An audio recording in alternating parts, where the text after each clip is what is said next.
ಈ ಸರಣಿ ಅಂಗಡಿಗಳ ಒಂದು ದರದ ವಿಚಾರವಾಗಿ ನೀವು ಕೇಳಿದ ಪ್ರಶ್ನೆಗೆ ಉತ್ತರ ಅಷ್ಟೇ. ಇದು ಇವತ್ತು ನಿನ್ನೆ ನಡೀತಾ ಇಲ್ಲ. ಜೊತೆಗೆ ಕಳೆದ 2-3 ವರ್ಷಗಳಿಂದ ಇದು ನಿರಂತರವಾಗಿ ನಡೀತಾ ಬಂದಿದೆ. ಮುಂದೆ ನಮ್ಮ ಕ್ಷೇತ್ರಕ್ಕೆ ಹೋಮ್ ಮಿನಿಸ್ಟರ್ ಭಾಗ್ಯ ಸಿಕ್ಕಿತ್ತು. ಆ ಸಂದರ್ಭದಲ್ಲಿ ಇರಲಿಲ್ಲ, ಮುಖ್ಯಮಂತ್ರಿ ಆದರು. ಅವಾಗಂತೂ ನೋಡಬಾರ್ದು ನೋಡಿದ್ವಿ, ಕೇಳಬಾರ್ದು ಕೇಳಿದ್ವಿ. ಬಟ್ ಅವ್ರಿದ್ದಾಗ ಆಗೈತಿ ಅಂತೇಳಿ ನಾವು ಅವ್ರ ಮ್ಯಾಗ ಅಪವಾದ ಹಾಕ್ಕೊಟ್ಟು ಸಣ್ಣ ವಿಚಾರ ನಮ್ಮದಿಲ್ಲ. ಇರೋ ವಿಷಯ ನೇರವಾಗಿ ಹೇಳ್ತೀನಿ. ಪೊಲೀಸ್ ಅಧಿಕಾರಿಗಳಿಗೆ ನಾನು ಮನವಿ ಮಾಡ್ತೀನಿ, ಕೈ ಮುಗಿದು ವಿಶೇಷವಾಗಿ ವ್ಯಾಪಾರಸ್ಥರ ವಿಚಾರಕ್ಕೆ ಬಂದರೆ, ಸಾರ್ವಜನಿಕರ ವಿಚಾರಕ್ಕೆ ಬಂದರೆ ಇಂಥ ಘಟನೆಗಳು ಆಗಬಾರ್ದು.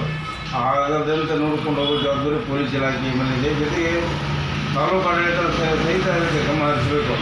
ಒಟ್ಟಾರೆ ನಾನು ಎಷ್ಟೇ ಹೇಳ್ತೇನೆ, CC ಕ್ಯಾಮ್ರಾ ವಿಚಾರಗಳು ಹಾಕಿರೋದ್ರಿಂದ ಇದು ದೊಡ್ಡ ಒಂದು ಸಮಸ್ಯೆಯಾಗಿ ಉಳಿದಿದೆ.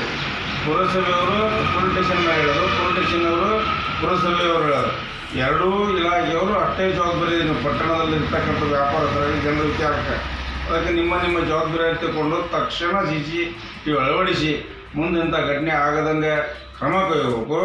ಜೊತೆಗೆ ರಾತ್ರಿ ಗಸ್ತು ಈಗಾಗಲೇ ನಾನು ಸಾಕಷ್ಟು ಗಮನಿಸಿದ್ದೇನೆ, ಬಂದಾಗಿದೆ.